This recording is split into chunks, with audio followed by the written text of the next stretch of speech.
तो आज का ये वीडियो है पार्ट 7।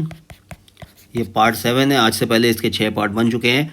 आईसीएफ से जुड़े हुए जितने भी सवाल जवाब है इस पूरे सीरीज़ में उनको लिया गया है। अगर आप इस पूरे सीरीज़ के वीडियो को देख लेते हैं तो आपको आईसीएफ से जुड़ा हुआ जो भी सवाल है अलग से पढ़ने की ज़रूरत नहीं पड़ेगी। इस पूरे सीरीज़ में आईसीएफ से जुड़े हुए सारे सवाल जवाब कवर किए गए। तो आज का पहला सवाल है, what is the function of ACB? ACB का काम क्या है? 4 ऑप्शन दिए गए हैं। पुल रॉड और व्हील के बीच स्लैग को बनाए रखने के लिए, पिस्टन और बीसी के बीच में स्लैग को बनाए रखने के लिए, ब्रेक ब्लॉक और व्हील ट्रेड के बीच में स्लैग को बनाए रखने के लिए, या फिर इनमें से कोई नहीं। तो इसका राइट आंसर हो जाएगा ऑप्शन सी। ऑप्शन में देखिए तो ऑप्शन सी इसका राइट आंसर हो जाएगा। ब्रेक ब्लॉक और व्हील ट्रेड के बीच में स्लैग को बनाए रखने के लिए। जो हमारा ब्रेक ब्लॉक होता है ये हमारा ब्रेक ब्लॉक हो गया और ये हमारा व्हील ट्रेड हो गया। तो इसके बीच का जो गैप है इस गैप को मेंटेन करने के लिए एसीबी का इस्तेमाल किया जाता है। चलिए अगला सवाल, सवाल नंबर 50। डीवी के पीओज की अवधि क्या होती है? डीवी का पीओज कितने सालों पे किया जाता है? 3 वर्ष या 8 लाख किलोमीटर जो पहले हो, 5 वर्ष या 6 लाख किलोमीटर जो पहले हो, 4 वर्ष या 4 लाख किलोमीटर जो पहले हो। तो राइट आंसर ए हो जाएगा, 3 साल या फिर 8 लाख किलोमीटर जो भी पहले हो डीवी की पीओज की जाती है। सवाल नंबर 51। यदि ब्रेक सिलेंडर में ब्रेक एप्लीकेशन के दौरान फ्रंट कवर जॉइंट से रिसाव हो तो इसका कारण हो सकता है। क्या कारण हो सकता है? पिस्टन रिटर्न कम स्प्रिंग वीक हो गया हो। दूसरा ऑप्शन है पिस्टन कवर को सही रूप से सील नहीं किया गया है। तीसरा ऑप्शन है पिस्टन रबर पैकिंग सूख चुकी है। और चौथा है पिस्टन रबर पैकिंग कटी हुई या घिसी हुई है। तो राइट आंसर हो जाएगा option C, piston rubber packing सूख चुकी है। चलिए अगला सवाल, सवाल number 52। The vent hole provided in the cut off angle cock to when angle cock is closed. यानी कि कट ऑफ एंगल कॉक में वेंट होल डैश के लिए उपलब्ध कराया जाता है जब एंगल कॉक यहाँ पे बंद रहता है, when angle cock is closed. तो किस लिए वेंट होल दिया जाता है? तो पहला ऑप्शन है एयर होस के एयर प्रेशर को एटमॉस्फेयर में एग्जॉस्ट करने के लिए, निर्वात में मात्रा, ए और बी दोनों, या फिर उपयुक्त में से कोई नहीं। तो राइट आंसर ए हो जाएगा, एयर होस के एयर प्रेशर को एटमॉस्फेयर यानी कि वातावरण में एग्जॉस्ट करने के लिए कट ऑफ एंगल कॉक में वेंट होल दिया जाता है। चलिए अगला सवाल, सवाल नंबर 53। इंजन के एमआर में प्रेशर कितना होता है? The MR pressure of engine should be, right answer A हो जाएगा, 8 से 10 किलोग्राम पर सेंटीमीटर स्क्वायर एमआर का प्रेशर होना चाहिए। जबकि अगर हम बीपी की बात करें तो बीपी का प्रेशर कितना होता है? एमआर के बाद बीपी निकलता है तो बीपी का प्रेशर 5 किलोग्राम पर सेंटीमीटर स्क्वायर होता है।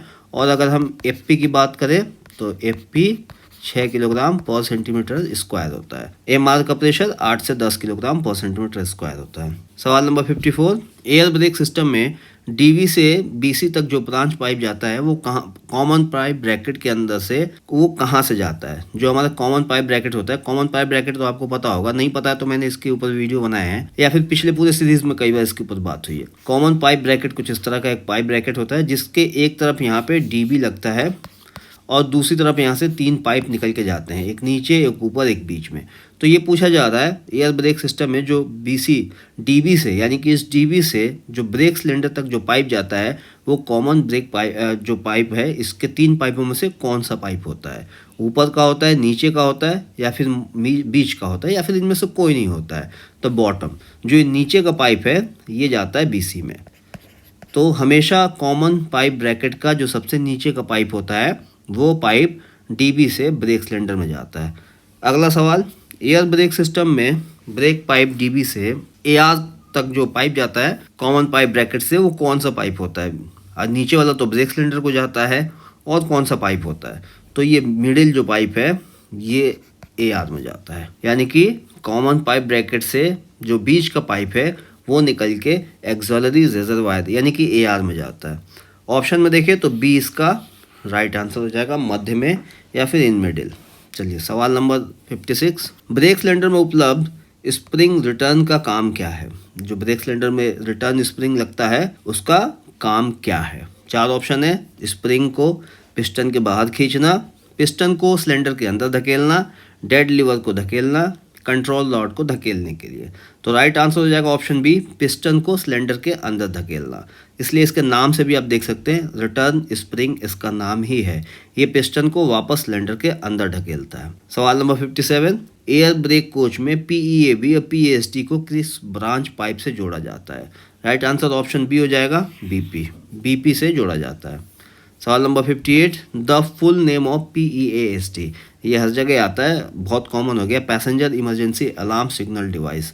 हिंदी में बोले तो पैसेंजर आपातकालीन अलार्म सिग्नल साधन, और इंग्लिश में बोले, जो कि इंग्लिश में ही इसका आंसर होगा, ऑप्शन बी राइट आंसर हो जाएगा, passenger emergency alarm signal device. सवाल नंबर 59, 6.2 किलोग्राम पुलिंग फोर्स के एप्लीकेशन पर अलार्म जंजीर, यानी कि on application of pulling force of 6.2 kilogram the alarm chain should, क्या होना चाहिए, काम करना चाहिए, काम नहीं करना चाहिए, नॉट श्योर, या फिर इनमें से कोई नहीं। तो राइट आंसर ऑप्शन बी हो जाएगा, कार्य नहीं करेगा। अगर 6.2 किलोग्राम का पुलिंग फोर्स लगाया जाए अलार्म चैन के ऊपर तो वो काम नहीं करेगा। कितने में काम करता है, 10 kg, 10 किलोग्राम का फोर्स पे अलार्म चैन काम करता है। सवाल नंबर 60, PEASD से PEAB तक संदर्भ कंट्रोल पाइप का डायमीटर क्या है। जो PEASD से PEAB तक जो कंट्रोल पाइप जाता है उसका डायमीटर पूछा जाता है, क्या होता है, तो वो 10 mm होता है। उसका डायमीटर 10 mm होता है। ऑप्शन में देखें तो ऑप्शन बी इसका राइट आंसर होगा, 10 mm। सवाल नंबर 61, PEAB के चौक का आकार कितना होता है। चौक का यहाँ पे आकार पूछा जा रहा, तो ये होता है 8 mm। राइट आंसर है ऑप्शन डी, 8 mm। सवाल नंबर 62, गार्ड आपातकालीन ब्रेक वाल्व के चौक का आकार कितना होता है। गार्ड के जो इमरजेंसी ब्रेक वाल्व होता है उसका यहाँ पे आकार पूछा जा रहा है, तो ये होता है 8 mm। ऑप्शन में देखें तो ए ऑप्शन इसका राइट आंसर होगा। सवाल नंबर 63, PEAB व PEASD को डैश के द्वारा अलग किया जा सकता है। किसके द्वारा अलग किया जा सकता है, 4 ऑप्शन है। पहला है BP एंड DB के ब्रांच पाइप के बीच में आइसोलेटिंग कॉक को अलग करके। दूसरा है FP-BP के ब्रांच पाइप के बीच में आइसोलेटिंग कॉक को अलग करके। तीसरा है ब्रांच पाइप में फिट किए गए आइसोलेटिंग कॉक को अलग करके। और चौथा है BC के आइसोलेटिंग कॉक को अलग करके। तो राइट आंसर ऑप्शन सी हो जाएगा। ऑप्शन सी इसका राइट आंसर होगा, ब्रांच पाइप में फिट किए गए आइसोलेटिंग कॉक को बंद करके, अलग करके PEAB और PEASD को अलग किया जा सकता है। सवाल नंबर 64, PEAB का पूरा नाम क्या है।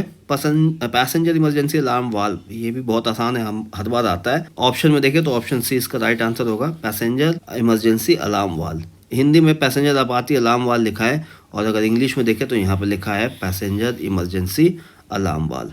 तो ऑप्शन सी इसका राइट आंसर होगा। चलिए सवाल नंबर 65, ACP का पूरा नाम क्या है। तो ACP का पूरा नाम अलार्म चेन पुलिंग होता है। ऑप्शन में देखें तो ऑप्शन सी यहाँ पे राइट आंसर होगा, अलार्म चेन पुलिंग। सवाल नंबर 66, अलार्म जंजीर एप्लीकेशन के लिए अपेक्षित पुलिंग फोर्स कितना होना चाहिए, कितने फोर्स से खींचना चाहिए। तो ये इसका आंसर है 7 to 10, 7 से 10। ऑप्शन में देखें तो ऑप्शन बी इसका राइट आंसर होगा, 7 से 10 किलोग्राम। ऊपर भी मैंने बताया था, लेकिन वहाँ से मैंने 10 किलोग्राम कहा था, लेकिन राइट आंसर 7 से 10 किलोग्राम के बीच में ये फोर्स होना चाहिए। सवाल नंबर 67, जब अलार्म जंजीर खींची जाती है तो BP में कितना प्रेशर गिरता है। अलार्म चेन जब खींचा जाता है तो BP का प्रेशर कितना गिरता है। BP का प्रेशर गिरता है 0.8 किलोग्राम पर सेंटीमीटर स्क्वायर। ऑप्शन में देखें तो ऑप्शन डी इसका राइट आंसर होगा, 0.8 किलोग्राम पर सेंटीमीटर स्क्वायर। सवाल number 68, boggy mounted brake system के ब्रेक सिलेंडर का डायमीटर कितना होता है। 8 इंच होता है। राइट आंसर हो जाएगा ऑप्शन डी, 8 इंच। सवाल number 69, boggy mounted brake cylinder का पिस्टन स्ट्रोक कितना होता है कोच के लिए। 32 mm होता है। ऑप्शन देखो तो ऑप्शन बी इसका राइट आंसर हो जाएगा, 32 mm। सवाल नंबर 70, न्यूमेटिक पाइपलाइन का डायमीटर कितना है जो boggy brake cylinder inner connect के लिए बॉगी फ्रेम पर उपलब्ध किया जाता है। और ये होता है 15 mm। ये सारे सवाल ICF के लिए, कंफ्यूज मत होइएगा। तो ऑप्शन डी यहाँ पे राइट आंसर हो जाएगा, 15 mm। इसमें LHB और गुड्स से कुछ भी नहीं है, सारे सवाल ICF के लिए। सवाल नंबर 71, कंपोजिट ब्रेक ब्लॉक का औसत फ्रिक्शन कोफिशिएंट कितना होता है। तो ये होता है 0.25। ऑप्शन में देखें तो ऑप्शन बी इसका राइट आंसर होगा, 0.25। सवाल नंबर 72, डिस्ट्रीब्यूटर वाल्व की वारंटी अवधि कितनी होती है। तो ये होती है 36 महीना, यानी कि 36 महीना या फिटमेंट की तारीख से 24 माह, जो भी पहले हो जाए। तो ऑप्शन बी इसका राइट आंसर हो जाएगा। अब देखिए यहाँ पे जनरल क्वेश्चन आ गया और ये LHB से जुड़ा हुआ है। अभी तक हमने जो भी देखा था वो ICF से था, अब यहाँ पे हमारा LHB का सवाल जवाब शुरू होगा। तो यहाँ पे पहले जनरल क्वेश्चंस है और इसके बाद बाकी आगे LHB से जुड़े हुए कई सवाल जवाब हैं। तो अगले पार्ट्स में हम इनके बारे में देखेंगे। यहाँ पे कपलर के बारे में भी है और बहुत सारे सवाल जवाब है। सस्पेंशन एंड मिसलेनियस है, तो इसको अगले हम पार्ट में देखेंगे। आज जो है ये ICF का पूरा जो सीरीज था वो ख़त्म हो गया। अगर आपने इसके पहले 6 पार्ट नहीं देखे तो देख लीजिएगा, सारे काफ़ी इंपॉर्टेंट होने वाले, सारे पार्ट काफ़ी इंपॉर्टेंट है। ICF से जुड़े सारे सवाल जवाब इसमें कवर किए गए। तो वीडियो कैसे लगी कमेंट करके बताइएगा। वीडियो देखने के लिए धन्यवाद।